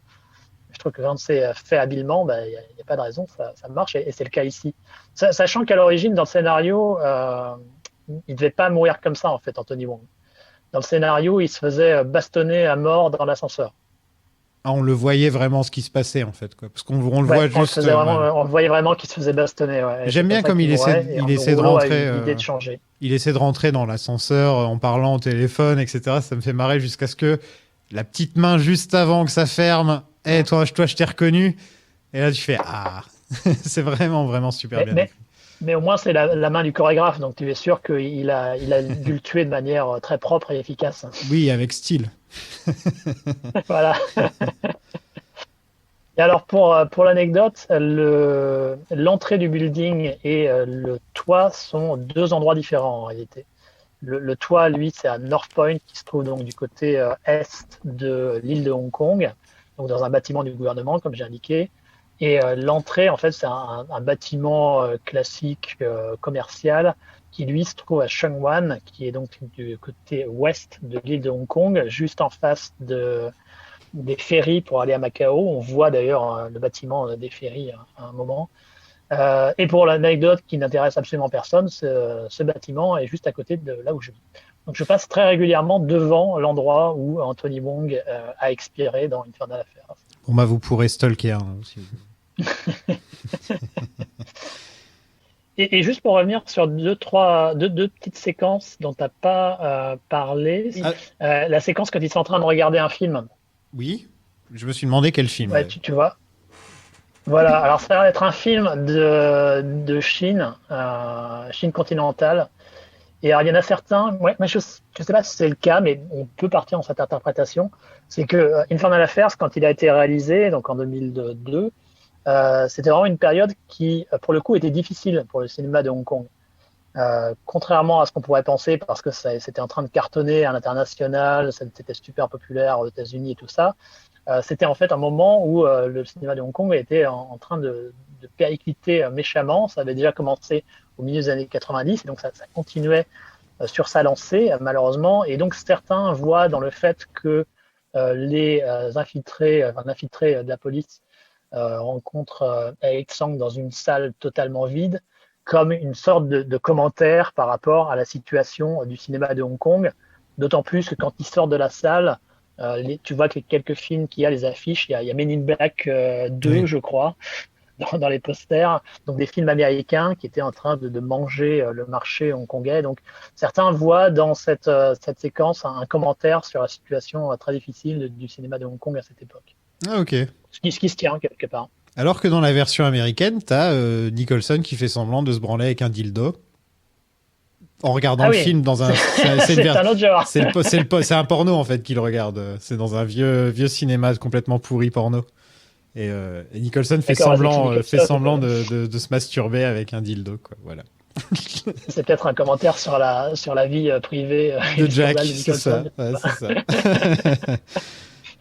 Et une autre séquence que tu as passée rapidement, sur laquelle j'aimerais revenir assez rapidement aussi, c'est quand Tony rencontre ce qui a priori est son ancien amour, qui est joué par une chanteuse taïwanaise qui s'appelle Elva Sio. Et ce qui est intéressant et qui fait également un parallèle, à mon avis, avec le fait que quand ils sont dans la première séquence, la séquence du Hi-Fi, la chanson qu'ils écoutent, c'est une chanson taïwanaise. Elle est trop belle. Et ça, à mon avis, c'est une sorte de rappel des liens qui unissaient le cinéma de Hong Kong avec le cinéma de Taïwan, puisque dans les années 80 et 90, si le cinéma de Hong Kong a été si populaire et a généré autant d'argent et de fans, c'est parce qu'ils avaient quasiment colonisé Taïwan. Et les films de Hong Kong étaient extrêmement populaires à Taïwan, et à l'inverse, le cinéma de Hong Kong utilisait énormément d'acteurs taïwanais, acteurs et actrices, des techniciens taïwanais également parfois. Et il y avait vraiment donc une dynamique qui a contribué à cet âge d'or du cinéma de Hong Kong entre Taïwan et Hong Kong. Et c'est quelque chose qui va disparaître. C'est-à-dire que si tu faisais maintenant un Infernal Affairs aujourd'hui, donc qui sera forcément en coproduction avec la Chine, parce que tu n'as pas le choix. Maintenant, si tu veux faire des budgets comme ça, tu es obligé de le faire en coproduction avec la Chine. Je ne suis pas sûr que toutes ces traces taïwanaises se retrouveraient de la même manière. Ce serait probablement des références de Chine continentale. Ça montre encore une fois la fin de cette période de convergence entre Taïwan et Hong Kong. Elle est jolie cette chanson. J'étais obligé de la mettre. Bien joué. Pour revenir à la scène de la mort d'Anthony, c'est aussi la première vraie scène d'action de tout le film, puisqu'il y a une petite fusillade. Oui. Mais tu vois à quel point le côté action est totalement secondaire, parce qu'elle est quasiment filmée par-dessus la jambe. C'est vraiment pas du tout l'intérêt du film. Non, on s'en fout de ça, à la limite. Une manière de montrer que c'est pas l'intérêt du film, on n'est pas ici pour faire un polar d'action, on est sur autre chose, sur un thriller, un film psychologique, ce genre de choses. DP, je sais comment repérer un poulet en civil. Comment? T'as l'impression qu'il est en train de faire quelque chose, seulement en fait il est occupé à te surveiller. Donc c'est un poulet. Ouais, t'as raison. Il y a des poulets plein la rue. Il y en a partout, je te dis. Donc Andy entre en contact avec Tony, ils se parlent en morse, le concept est super bien, et même l'exécution au passage. Et Andy décide de doubler Sam, et ça c'est génial, que Sam se fasse tuer par son propre fils. Et même il tire et on le voit pas tomber, il y a une sorte d'instant de grâce là où il reste debout pendant le temps qu'il se fait tirer dessus, et ensuite il tombe. Et pareil, tu vois, toute cette séquence, à une autre époque, 10 ans plus tôt, elle aurait été faite, ça aurait donné une grosse séquence d'action dans le parking bourré de gunfights, de bagnoles qui se rentrent dedans et tout ça, quoi. Et là, pas du tout. On reste sur les personnages et sur le drame entre les personnages. Ouais, c'est ça, c'est un vrai polar. C'est pas un film d'action, parce que quelquefois, les polars, ils partent en film d'action, etc. Et tu vois, Hit, par exemple, a des vraies scènes d'action. Tu vois, les grosses fusillades, les gros braquages, etc. Il y a des vraies scènes d'action. Alors que là, c'est un vrai polar. Et là, ils ont vraiment consciencieusement fait en sorte de ne pas jouer sur l'action. Et là, c'est pas vraiment un who done it, parce que nous, on est tout de suite au courant. C'est plus comme les épisodes de Columbo, où tu sais qui est le tueur dès le début, et tu vas découvrir comment Columbo va arriver jusqu'à la fin. Et comment va découvrir qui est le tueur ou un truc comme ça. Et là, en fait, tu te rends compte que tu sais qui sont ces deux personnages, mais tu te dis qui va s'en sortir au final, qui va réussir à rester infiltré, à ne pas rester infiltré. Et en fait, t'es le seul, le spectateur est la seule personne qui est au courant des deux, en fait. Et ça nous place. Sauf que le spectateur, il y a un élément qui ne sait pas, c'est la présence de la deuxième balle. C'est la présence, ça, on n'est pas au courant, c'est vrai. La deuxième balance, on n'est pas au courant. Mais sinon, on est vraiment dans la vie des personnages. On les suit, on comprend ce que les deux personnages paternels représentent pour eux. Enfin, il y a vraiment... Je dis beaucoup de bien de ce film, et ça fait longtemps que j'ai pas dit autant de bien d'un film, et ça me fait plaisir, franchement. Bah, tant mieux. Donc les deux fils ont perdu leur père, et leur seul lien dans leur monde respectif. Andy devient une star au poste, et ils ont une petite scène où ils parlent de Shanifi, donc on revient un petit peu au début... Tony voit l'enveloppe et comprend, et de son côté Andy efface l'identité de Tony, et là il y a vraiment le côté shit's about to get real. Il y en a un qui est au courant et il a des dossiers sur lui, et l'autre qui a effacé son identité. Enfin c'est tous les rebondissements sont bons, quoi. Il y a pas un moment où tu t'ennuies, et franchement tous les films devraient faire 1h40, quoi.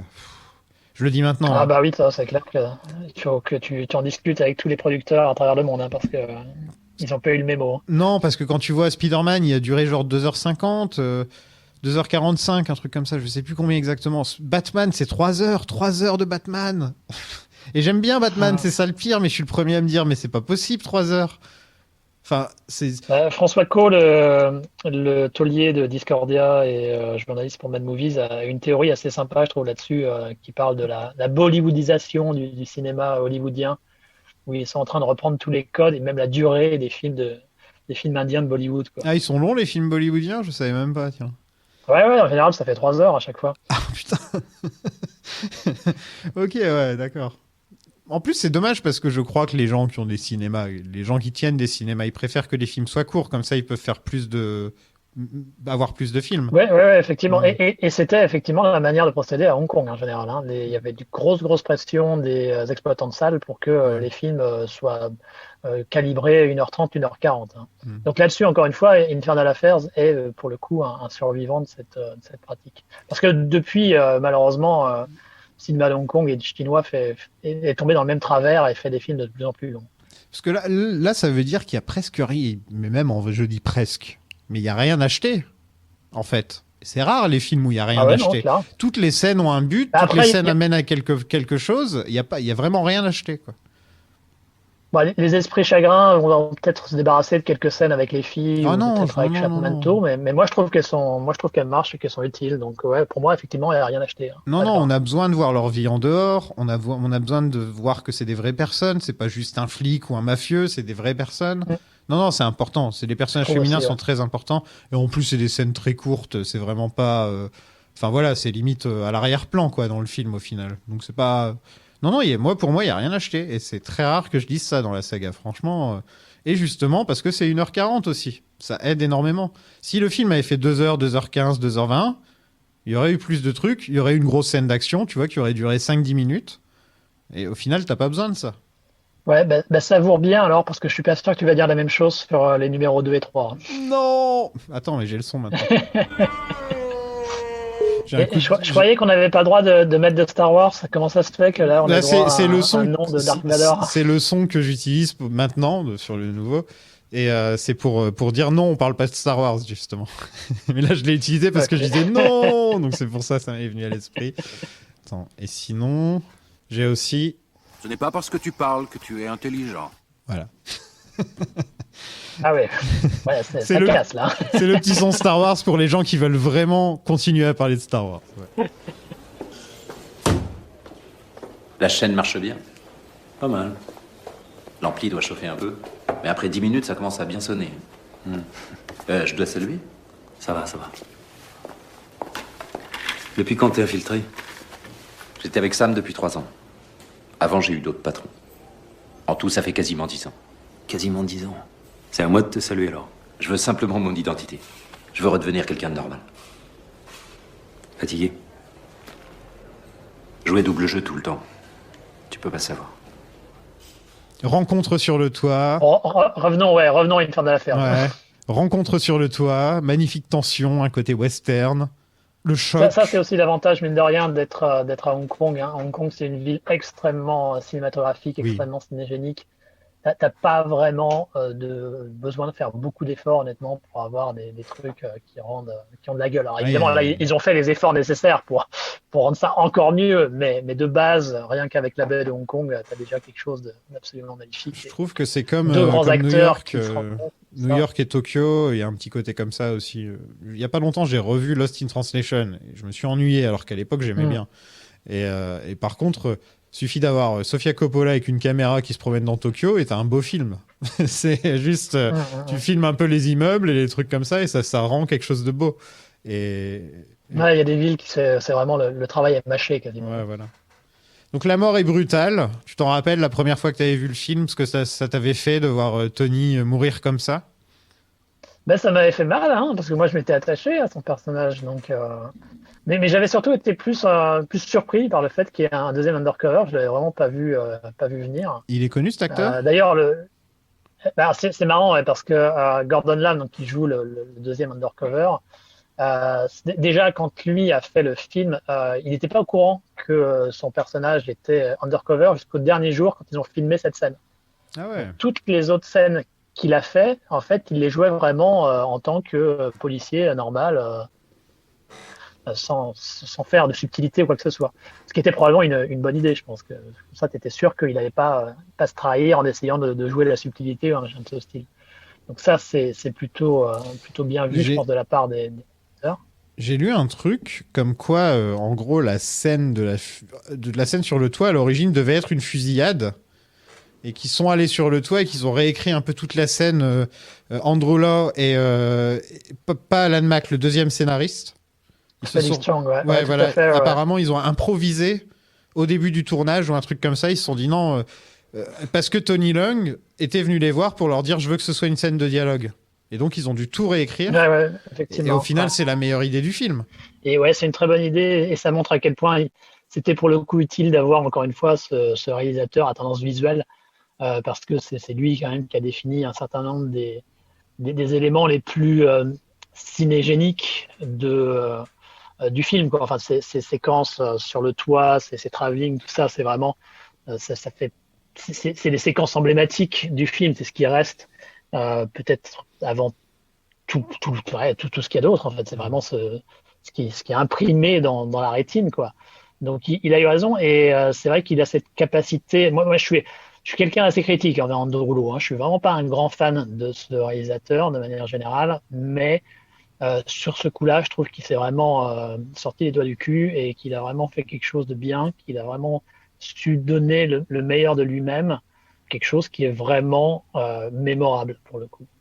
Et donc là, je lui tire mon chapeau parce qu'il a vraiment fait d'excellent travail et c'est quelqu'un qui est capable d'être très très réactif, qui perd pas de temps. Enfin, il est vraiment dans le moment et d'un autre côté, il va aussi essayer de trouver quand même des éléments visuels de manière à marquer les scènes et à en faire quelque chose qui soit un peu différent d'un truc de base, d'un chant contre chant classique, quoi. Ouais. Donc là-dessus, il a vraiment bien joué. Le film est très très bien. Il est bien monté aussi.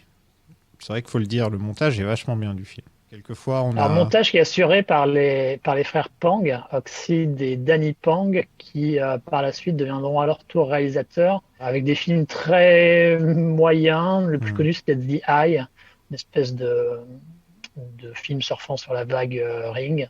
C'est et qui vraiment sont une bible, des hein. Chinois d'origine qui sont des Chinois d'origine thaïlandaise. Donc je ne sais pas si le fait d'avoir un gang thaïlandais est une sorte de référence au monteur du film. J'adore inviter des bibles. Où je dis le montage il est pas mal et c'est tel monteur et tout. J'adore ça, j'adore. Ça veut dire que j'ai moins de recherche à faire aussi, hein, tu vois. Ben voilà, tu vois. Tout le monde est content. Et pour revenir à ce que tu me demandais sur Gordon Lam, parce que tu m'as demandé est-ce que c'était quelqu'un de connu, et ben c'est ça qui est intéressant aussi, c'est qu'à l'époque de Infernal Affairs, non, c'était un acteur secondaire, voilà, pas particulièrement connu, mais avec le temps, c'est devenu justement l'acteur du polar hongkongais numéro 1. C'est l'année dernière, si je ne me trompe pas, il était à l'affiche de deux des meilleurs polars hongkongais qui sont sortis, à savoir un film qui s'appelle Underworld Cigarette, qui est un film à petit budget assez sympa qui se passe en grande partie à Chungking Mansion, donc là où se passe une partie de Chungking Express de Wong Kar-wai, et également dans ce qui est pour moi le meilleur film de l'année 2021, qui est Limbo de Soi Chang, donc un polar très très noir, très violent, sur la recherche d'un serial killer, tourné en noir et blanc, enfin il n'a pas été tourné en noir et blanc, mais après il a été processé en noir et blanc pour sa sortie, et qui est donc vraiment pour moi le meilleur film 2021, et l'acteur principal c'est donc Gordon Lam, qui est devenu ce nouveau visage du polar hongkongais, et donc quelque part là le voir tuer Tony Leung, c'est un peu lui aussi qui tue le père quelque part, pour devenir à son tour dans le futur l'acteur de polar numéro 1. Ok. Ouais, donc c'est comme si DiCaprio avait tué De Niro dans Les Infiltrés. Ça aurait été marrant. Ouais, effectivement. Ça aurait été un DiCaprio qui n'était pas encore... C'était le DiCaprio même pas de Titanic, quoi, encore avant, tu vois. Enterrement militaire avec cornemuse. Je savais pas du tout qu'il faisait des enterrements avec cornemuse à Hong Kong. Pourquoi pas, je suis un peu choqué, mais en même temps c'est logique. Ça a du sens. La colonie britannique. Ouais, voilà, mais c'est marrant parce que dans ma tête, c'est toujours le truc américain quand un flic ou un militaire est mort. Enfin, j'arrive pas à l'imaginer comme un truc anglais, ça. Je sais pas pourquoi. C'est bizarre. Pourtant, c'est vrai qu'à chaque fois qu'il y a un membre de la famille... Il y a quelques survivances. Quelques survivances comme ça de tradition. Ce qui est surprenant, enfin, ce qui pourrait paraître surprenant, effectivement, puisque le film se passe l'année où il a été réalisé, donc en 2002. Or, Hong Kong avait été rendu à la Chine depuis 5 ans, en 1997, hein, donc on aurait pu penser qu'un certain nombre de ces traditions auraient été éliminées, mais c'était pas encore le cas. Je dis bien c'était pas encore le cas parce que là, on est en train depuis 1 ou 2 ans, de prendre la direction de se débarrasser de tous ces restes britanniques, pour le coup. Ouais, les anciennes colonies, c'est souvent complexe vis-à-vis de leur passé, etc. C'est toujours... c'est un bordel sans nom, on va le dire comme ça, hein, tout simplement. Et tu n'as pas mentionné le fait qu'il y avait une fin alternative. J'ai vu ça, j'ai pas eu le temps de la voir par contre, parce que j'ai reçu mon Blu-ray aujourd'hui. Et donc j'ai pas eu le temps de la regarder. Okay. J'ai préféré regarder le making of et je me suis dit peut-être que si j'aurais le temps. Et au final oui, il y a une fin, mais je voudrais juste dire avant que le petit écho de Andy qui salue Tony pour faire écho au début du film où Tony saluait le chef de la police ou je sais plus, un truc comme ça. J'aime bien quand il y a des échos comme ça dans les films. Et dans ce film-là, ils en font plein et à chaque fois ça fonctionne. Donc excellent. Mais vas-y, c'est quoi la fin alternative ? La fin alternative, elle est très simple. C'est tout simplement Andy Lau qui se fait arrêter, puisque c'est un gangster, c'est quelqu'un de pas bien, donc il se fait arrêter pour que le film se termine d'une manière que la morale ne réprouve pas. Je préfère la fin. Je préfère la fin qu'on a là, franchement. Ouais. Bien sûr. Mais c'est la vraie fin. C'était celle qui a été choisie par les réalisateurs et le scénariste. Par contre, ce qui est marrant, c'est que tout le monde appelle cette fin alternative la fin chinoise, parce qu'elle a été utilisée pour la sortie en Chine continentale du film, puisque la censure chinoise est extrêmement dure et qu'elle a un certain nombre de règles par rapport à la représentation du crime. Et entre autres, il y a le fait qu'il faut forcément qu'à la fin, les méchants soient punis. Sauf que, pour le coup, cette fin n'a pas été originellement conçue pour la Chine continentale. Elle a en fait été conçue pour la Malaisie, qui a une règle similaire, que les méchants des films doivent forcément être punis à la fin. Et elle a été ensuite recyclée pour la Chine continentale. C'est super triste. On accuse... Mais là, pour le coup, on a accusé la Chine de manière un petit peu injuste parce que ça avait été fait à l'origine pour la Malaisie et ça a été recyclé pour la Chine. Et la Malaisie, qui est un territoire classique en fait du cinéma de Hong Kong, le cinéma de Hong Kong, durant cette fameuse période de l'âge d'or, c'était vraiment... il régnait sur le sud-est asiatique et la Malaisie était un de ses marchés principaux avec Singapour, avec, on l'a dit, Taïwan. Et donc là, encore une fois, on est dans une espèce de survivance de ce qu'était le cinéma de Hong Kong, puisque par la suite, après 2004, ça ne sera plus le cas, ça va devenir la Chine continentale qui est le marché principal et qui va imposer ses standards, en fait. Je pense que de toutes les sagas dont on a parlé, au final, c'est peut-être le truc le plus politique. Parce que tu vois, c'est pas avec Indiana Jones ou Scream que ça va être très politique, mais là en l'occurrence, franchement, c'est complexe, quoi. Ça me donne envie vraiment de me pencher sur le cinéma hongkongais. En tout cas, ça a marché de me donner envie de me pencher sur le sujet et même sur l'histoire, etc. Enfin, c'est vrai que moi, j'ai toujours été tourné vers l'Ouest, mais au final, l'histoire la plus vieille, la plus intéressante, c'est pas les États-Unis, quoi. Enfin, tu vois, c'est pas. Si tu veux vraiment te pencher, te pencher sur la vraie histoire, tu vas de ce côté-là. Et ouais, c'est très intéressant aussi, l'histoire des États-Unis. Ah oui. Il y a plein de choses passionnantes à découvrir. C'est plus simple à apprendre au final, parce que c'est plus court. Mais sache qu'il existe un très bon bouquin qui s'appelle Police versus Syndicat du crime, par un petit auteur sympathique. Donc, si tu veux en découvrir plus sur le sujet, n'hésite pas. Celui qui est dans l'enfer permanent ne meurt jamais. La longévité y est une dure épreuve. Signé Bouddha. Il ira loin, ce mec. Ouais, il avait pas faux. Il avait pas faux. Et donc, le film se finit comme ça. Et ma dernière note, c'est beaucoup de films devraient finir au bout d'1h40. Voilà, c'était ma dernière note. Qu'est-ce que tu as pensé d'Infernal Affair ? Je pense qu'on l'a assez dit, mais en gros, on a tous les deux plus ou moins aimé, j'imagine. Ça faisait longtemps qu'on l'avait pas vu. En plus, oui, je crois qu'on peut le dire. Excellent. Non, ça reste vraiment un classique. C'était un classique instantané dès sa sortie. Tout de suite, il s'était rangé directement au panthéon des polars hongkongais. Donne sa chance au produit du Scorsese, un de ces quatre. Surtout que là, tu viens de voir Infernal Affairs. Écoute, je le ferai quand même. Parce que, en gros, c'est plus ou moins le même truc, mais si t'aimes bien un peu Scorsese, parce que Scorsese, niveau BO, niveau musique, etc., c'est toujours Tu vois, c'est comme si ce film-là, il avait en plus la BO d'un Scorsese, quoi. Tu vois, ça ajoute encore un truc que rien que pour ça, en plus des acteurs excellents, Nicholson. Mais bref, retournons à l'original. Je trouve que les deux marchent, quoi. Enfin, et l'original a ce truc. Tony Leung, il est énorme dans ce film. En fait, t'aimerais qu'il soit dans toutes les scènes, limite. Tu vois, il y a un petit côté comme ça. J'aime bien. Je sais pas, parce que les autres acteurs sont quand même. Ils sont tous. 4, mais là, il y en a 4. Il y en a 4. D'avoir les scènes avec Tsang, avec Anthony Wong. Oui. Il y en a 4 qui sont vraiment énormes. Mais moi, comme je découvre un peu plus, j'ai l'impression d'être hypnotisé par ce mec. Tu vois, quelquefois, tu vas te focaliser sur un nouveau truc et donc c'est comme ça. Mais comme je disais tout à l'heure, il y a rien acheté.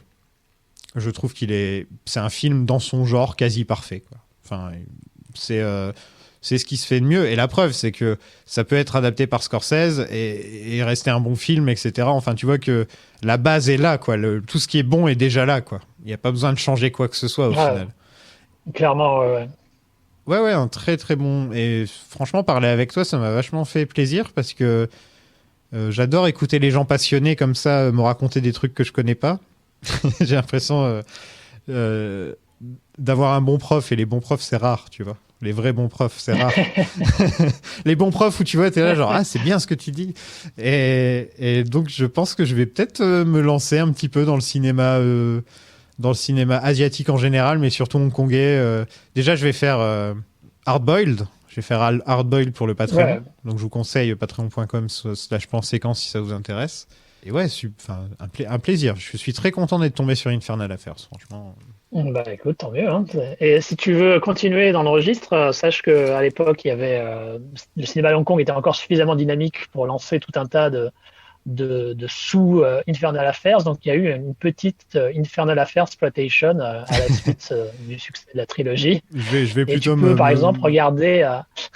Je vais plutôt me focaliser sur les bons films plutôt que Mais je vais quand même t'en citer un qui s'appelle Wo-U, qui a été fait en 2006 par Mark Omak et dans lequel tu n'as pas un agent infiltré, tu n'as pas 2 agents infiltrés, tu as des dizaines d'agents infiltrés des deux côtés. Ils sont allés loin là. C'est Wo-U, c'est ça? Voilà, c'est la surenchère. Wo-U, ouais. Ok. De 2006. C'est comme quand tu sais Robert Hue te pique une frite, tu fais Oh U, et voilà, c'est tout. Ça, ce sera coupé. Ah non, ça aurait dû être la conclusion. C'est la conclusion, voilà. Merci beaucoup à toi de m'avoir rejoint live from Hong Kong. On peut te retrouver où en ce moment? Est-ce que tu travailles sur des trucs en ce moment? J'ai toujours la chaîne La Maison du Cinéma Asiatique qui suit son petit cours. J'ai également des bonus, des interviews avec un certain nombre d'acteurs qui sortiront sur des futures sorties Blu-ray chez l'éditeur anglais 88 Films. Cool. Dans leur collection Showboarders, entre autres. Nice. Et puis un jour, mais je ne sais pas quand, parce que tout dépend de mon éditeur, il y aura la biographie de Treyarch que j'ai écrit qui va finir par arriver, j'espère, durant cette année 2022. Bon, bah, c'est sympa ça. C'est un beau petit programme. Oui, c'est sympa, quand ça va sortir. Et quant à vous, mes chers auditeurs et auditrices, vous êtes tristes les auditrices aujourd'hui. Si vous aimez ce que l'on fait, n'hésitez pas à nous donner 5 étoiles partout. Donnez-le partout. Voilà, 5 étoiles partout. Venez peindre 5 étoiles sur ma porte. Et à nous suivre sur Twitter, @lasagapod, ou à nous rejoindre sur Discord. Si vous voulez nous aider financièrement, tout en découvrant des dizaines d'épisodes sur les sagas dont on a parlé et bien d'autres films, rejoignez le Patreon, patreon.com/plan-séquence. Je vais donc bientôt y parler de Hardboiled. Et il y a différents tiers avec différents bonus. Je vous laisse découvrir tout ça. Vous pouvez retrouver aussi nos autres podcasts sur planséquence.net. Un grand merci à vous tous de nous avoir écoutés. Vous êtes de plus en plus nombreux. Et bien sûr, merci à tous les gens qui nous aident sur le Patreon. Des gens comme Pascal, Elvire, Sylvie, Madame Béa, Mendes, Michel, Alexis et Franck. Je vous aime les patous. Dans le prochain épisode, je vous parlerai de Infernal Affairs 2. Tout Infernal, tout Affairs. À la prochaine tout le monde. Salut.